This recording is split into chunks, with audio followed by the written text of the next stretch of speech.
Hello, good morning everyone. I am Vijendra Kumar. Welcome to my YouTube channel, Vijendra the English Teacher. Dear student, how are you? I hope you will be very well. तो dear student, इस समय हमारा जो chapter चल रहा है वो चल रहा है लेटर राइटिंग का, और उसमें भी हम खास तौर पे एक चीज़ के लिए फोकस कर रहे हैं बोर्ड एग्ज़ाम के लिए करके। और इसमें लेटर राइटिंग में कल हमने ऑफिशियल लेटर के एक छोटे से प्रारूप को जाना है कि ऑफिशियल लेटर एप्लीकेशन हम कैसे लिखें। जो पिछली वीडियो में हमने जाना है कि हम एप्लीकेशन कैसे लिखें, how to write application for your principal for leave. छुट्टी के लिए आपको अगर प्रार्थना पत्र लिखना है तो आप कैसे उस प्रार्थना पत्र के लिए अपने प्रिंसिपल के लिए लिखें, और ताकि आप छुट्टी प्राप्त कर सकें। तो एक छोटा सा प्रारूप, छोटा सा ड्राफ्ट जैसे बना कर आपको दिखा दिया मैंने। एक प्रारूप उसका नमूना बना के दिया, सैंपल था एक तरह से, जो बना करके मैंने दिखा दिया आपके लिए। और आज उसी क्रम में, जिसे उसी सीरियल में हमने पहले तो एप्लीकेशन को जाना जो कि ऑफिशियल लेटर में आती है, और आज हम जानेंगे पर्सनल लेटर के लिए कि हम पर्सनल लेटर कैसे लिखें, पर्सनल लेटर का प्रारूप क्या होना चाहिए, उसकी ड्राफ्टिंग हम कैसे करें, पर्सनल लेटर में क्या क्या मैटर होना चाहिए, कौन सी चीज़ कहाँ पर लिखी जानी चाहिए। और जैसा मैंने बताया था पिछले वीडियो में कि पर्सनल लेटर जो लिखे जाते हैं वो किस किस के लिए लिखे जाते हैं।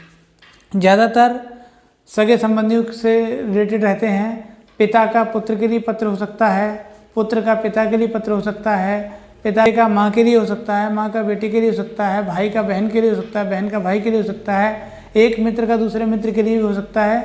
तो इस तरह से ये पर्सनल लेटर लिखे जाते हैं जो एक दूसरे के विषय में कभी, हालांकि जैसा कल पिछले वीडियो में बता चुका हूँ कि पत्रों का जो पर्सनल लेटर है उसका चलन आजकल लगभग समाप्ति की ओर है। क्यों कि आजकल फ़ोन ऐसी सुविधा लेकर के आ गया है जिससे कोई आवश्यकता अब पत्र की रह नहीं गई है। क्योंकि पत्र अगर आप आज लिखा जाता है तो वो कितने दिनों में पहुंचेगा, फिर उसका कब उसका जवाब आएगा, तो लगभग 15 से 20 दिन का समय या 1 महीने का समय भी लग सकता है। और फ़ोन ने ये सुविधा दे दी है कि लगभग आप 1 मिनट के अंदर कॉल करके सारा हालचाल जान सकते हैं। बस 1 मिनट की बात होती है, 1 मिनट में सब कुछ यहाँ से वहाँ कोई सूचना देनी, सूचना दे सकते हैं, लेना है ले सकते हैं। लेकिन फिर भी सीखना इसलिए ज़रूरी है कि in future for your exam को टारगेट करते हुए लेटर को लिखना सीखना ज़रूरी है। और अब हम आज का टॉपिक शुरू करने वाले हैं, लेकिन इससे पहले ये कहना चाहेंगे कि अगर आपने पिछले वीडियो को अभी तक नहीं देखा है, एप्लीकेशन वाले वीडियो को आपने अगर अभी तक नहीं देखा है तो लिंक डिस्क्रिप्शन में दिया हुआ है, आप वहाँ से जा करके उसको देख सकते हैं। टॉपिक शुरू करने से पहले बस यही कहना चाहूँगा कि अगर आपने अभी तक मेरे चैनल को सब्सक्राइब नहीं किया है तो सब्सक्राइब करें, बेल आइकन को प्रेस करें, वीडियो अच्छी लगे तो लाइक करें और कमेंट ज़रूर करें, ताकि आपके कमेंट से मुझे मोटिवेशन मिलता है, सेल्फ एवोल्यूशन हो जाता है इससे, कि मुझे ही पता लगता है कि मेरे काम में कहाँ कमी आ रही है और मैं कहाँ उसको इम्प्रूव कर सकता हूँ। तो ये आपके कमेंट ही मुझे बता सकते हैं कि कहाँ इम्प्रूवमेंट की ज़रूरत है, मैं वहाँ पर इम्प्रूवमेंट कर सकता हूँ उस चीज़ में। और वीडियो को ज़्यादा से ज़्यादा शेयर ज़रूर कर दें। हम आज का टॉपिक शुरू करते हैं, लेटर राइटिंग में पर्सनल लेटर। पर्सनल लेटर के लिए हम सीखेंगे कैसे पर्सनल लेटर लिखा जाता है। देखिए, इसमें होता क्या है कि हम इस कॉर्नर से शुरुआत करते हैं। यहाँ पर जो भी व्यक्ति भेजने वाला होता है उसका पता डाला जाता है। भेजने वाले व्यक्ति का पता होता है, लिखते हैं हम यहाँ पर द एड्रेस ऑफ सेंडर, मतलब भेजने वाले का पता, क्या पता है भेजने वाले का, वो यहाँ पर लिख दिया जाता है। और ये चीज़ लिखी जाती है विद टेलीफोन नंबर के साथ यहाँ लिखा जाता है। इसके बाद जस्ट इसके नीचे डेट डाल देते हैं। डेट का फॉर्मेट हमने पिछले वीडियो में बताया कि डेट को हम कैसे कैसे डालें, फिर भी यहाँ बता देते हैं कि जैसे मान लीजिए हमने आज की डेट है, आज की डेट में हमने कोई एप्लीकेशन लिखी, 17 तारीख में ये वीडियो बन रही है, तो एक तो इसका डेट का फॉर्मेट ये होगा 17 फरवरी 2024, दूसरा फरवरी 17 2024, और तीसरा ये है 17/02/2024, ये लिख सकते हैं। और हम चाहें तो यहाँ पर दिन भी लिख सकते हैं, जैसे साथ में सैटरडे,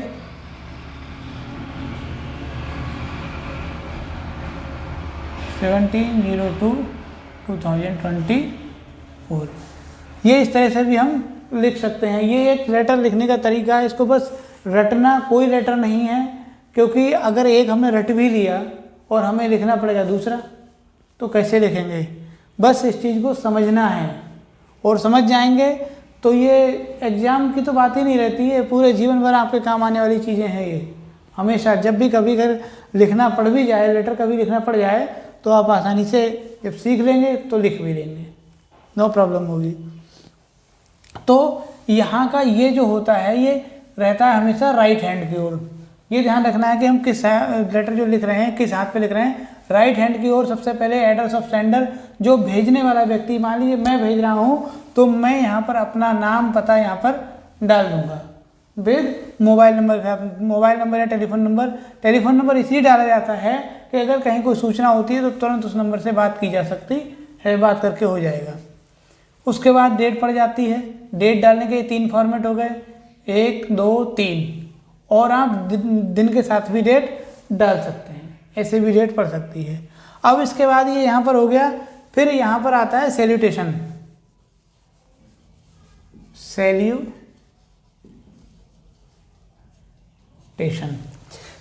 मतलब क्या होता है, इसे हम हिंदी में कहते हैं अभिवादन।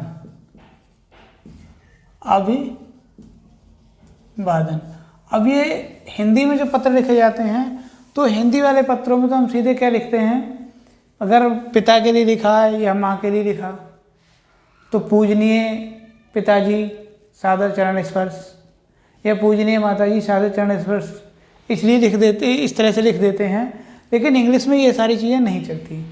यहाँ जो चलता है, या तो ये चलेगा रेस्पेक्टेड फादर, सम्मानित पिताजी, रेस्पेक्टेड फादर ऑब्लिक पापा कर सकते हैं, पिता को लिखा है तो। अगर मम्मी को लिखा है तो मदर, या मान लीजिए क्या नाम, भाई को लिखा है तो ब्रदर, बड़े भाई को, बड़ी बहन को तो सिस्टर, चाचा को है तो अंकल,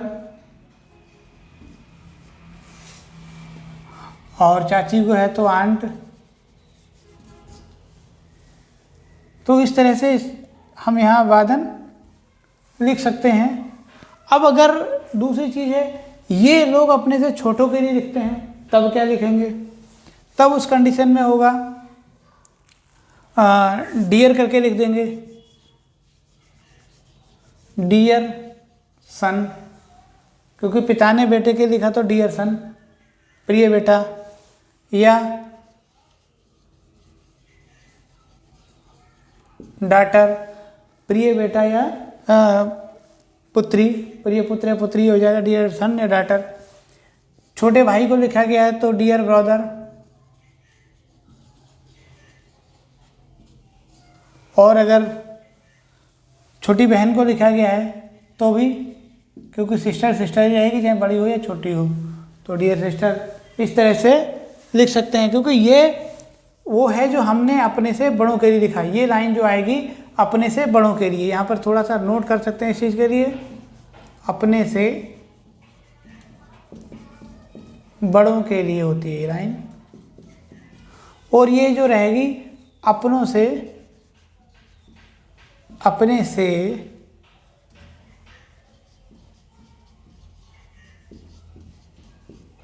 छोटों के लिए, अपने से छोटे होते हैं उनके लिए हम ये लाइन का यूज कर सकते हैं। डियर सन, डॉटर या डियर ब्रदर, डियर सिस्टर, इस तरह से उनको हम लिख सकते हैं। अब इसके बाद जस्ट यहाँ पे अगली चीज़ आती है the body of the letter. The body of the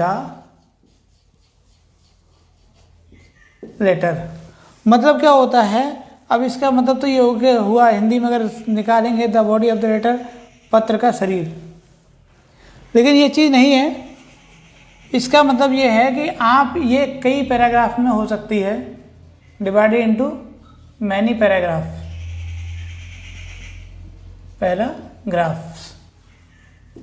कई पैराग्राफ्स में ये हो सकती है। अभी ये बता रहे हैं कैसे कैसे करना है, इसके बाद एक लेटर लिख करके भी आपको हम दिखाएंगे।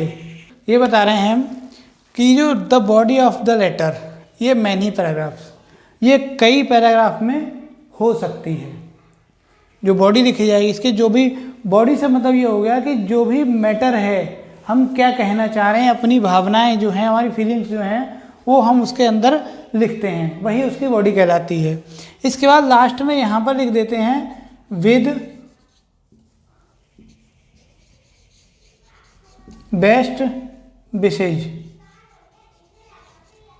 शुभकामनाओं के साथ, और नीचे यहाँ पर ही जो व्यक्ति भेज रहा है, जो व्यक्ति भेज रहा है उसका नाम, जिसने भेजा है उसका नाम लिखेंगे। और नेम ऐसे नहीं, उसको योर्स अफेक्शनेटली करके लिखेंगे। यहाँ पर योर्स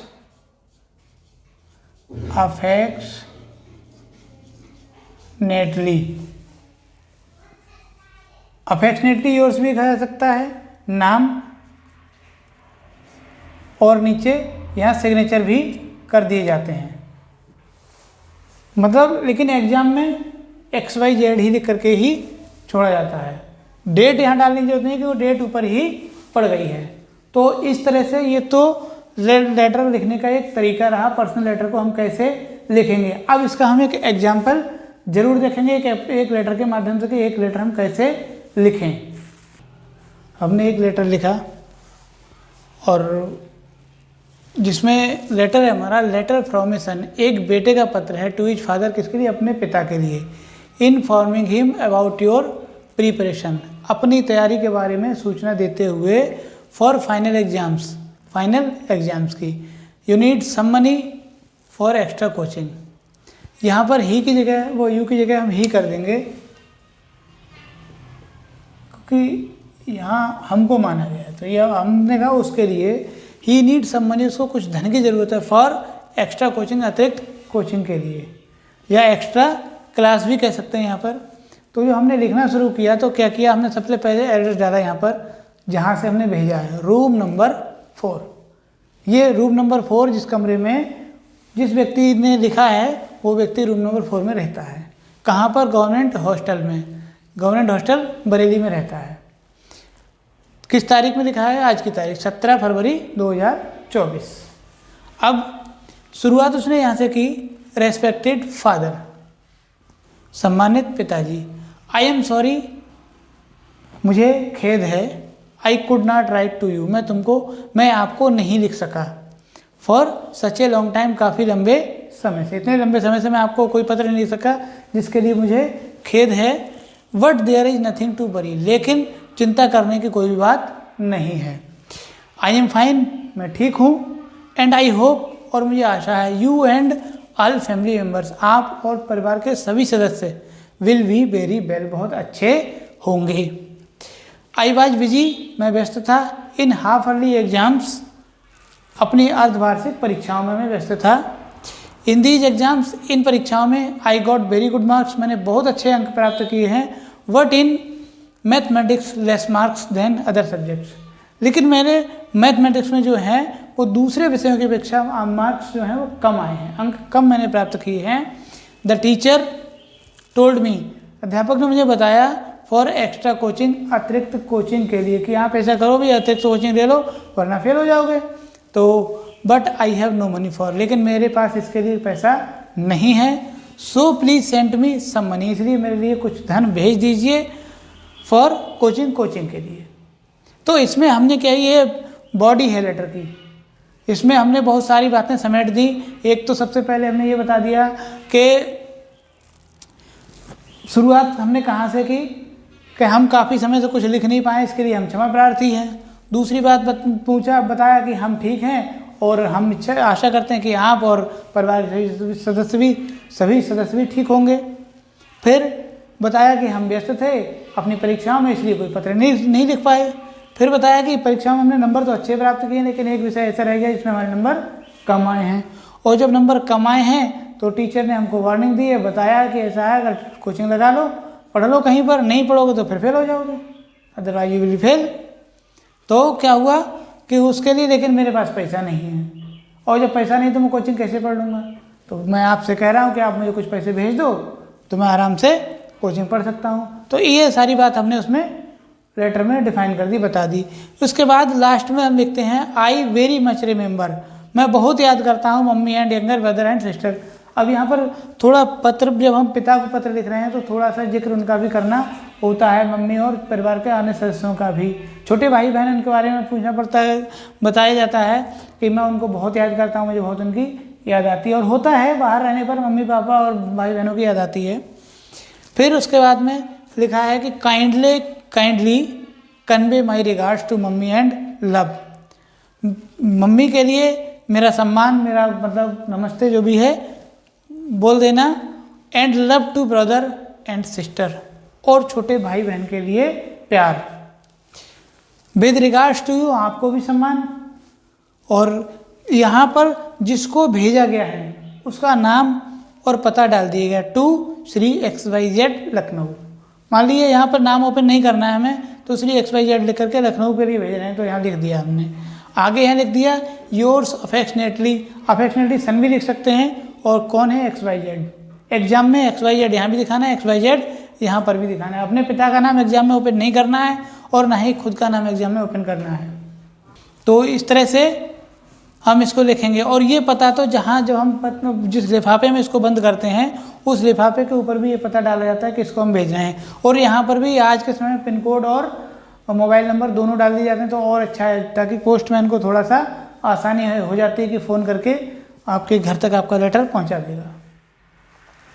तो डियर स्टूडेंट, आज हमने जाना पर्सनल लेटर कैसे लिखा जाए, और एग्जाम्स के लिए भी हमने तैयारी बता दी, और जीवन में भविष्य में कभी भी अगर आपको आवश्यकता पड़ती है तो पर्सनल लेटर हम कैसे लिख सकते हैं उसका एक थोड़ा सा नमूना हमने बता दिया। एक लेटर भी हमने एग्जाम्पल के तौर पर लिखकर बता दिया कि कैसे लेटर लिखा जाएगा। बाकी कौन सी चीज़ कहाँ लिखी जानी, वो सारी चीज़ें भी हमने इस वीडियो में क्लियर कर दी हैं। और आशा करता हूँ कि मेरा ये वीडियो आपको काफ़ी पसंद आएगा, और जब पसंद आए तो उसको लाइक ज़रूर करें, और कमेंट में भी मुझे ज़रूर बताएं कि हाँ, मुझे भी पता लग जाए कि मैंने कितना अच्छा किया है, तो कमेंट से मुझे पता लग जाएगा। और अब चलते हैं, मिलेंगे अगले वीडियो में एक बिजनेस लेटर को लेकर के। अगला वीडियो बिजनेस लेटर का रहेगा, और उसके बाद मेरा फोकस ये है कि 10th क्लास का और इंटरमीडिएट क्लास दोनों के लिए, दोनों का पेपर एक बार सॉल्व करके आपको वीडियो में ज़रूर दिखाऊं कि कैसे कैसे आपको एग्ज़ाम में लिखना है। क्योंकि बहुत सारे बच्चे ऐसे होते हैं जिनको ये 10th में आ जाते हैं, पहली बार बोर्ड एग्जाम देते हैं, तो उनको नहीं पता होता है हमें कैसे इसको सॉल्व करना है। तो एक बार कोशिश मेरी ये ज़रूर रहेगी कि मैं उसको भी करूं। तो अब चलते हैं, अगले वीडियो में मिलेंगे। और चलने से पहले बस इतना ही कहना चाहेंगे कि अगर आपने अभी तक चैनल को सब्सक्राइब नहीं किया है तो प्लीज़ सब्सक्राइब करें, वीडियो को लाइक करें, शेयर करें ज़्यादा से ज़्यादा, और बेल आइकन को प्रेस कर लें ताकि वीडियो की नोटिफिकेशन ऐसी ज्ञानवर्धक या नॉलेजफुल वीडियो जो है आपको मिलती रहें। जब आप चैनल को सब्सक्राइब करके बेल आइकन को प्रेस कर लेंगे तो ऐसी नॉलेजफुल वीडियो आपको मिलती रहेंगी, उसके नोटिफिकेशन आप तक आते रहेंगे। Thank you very much, bye bye.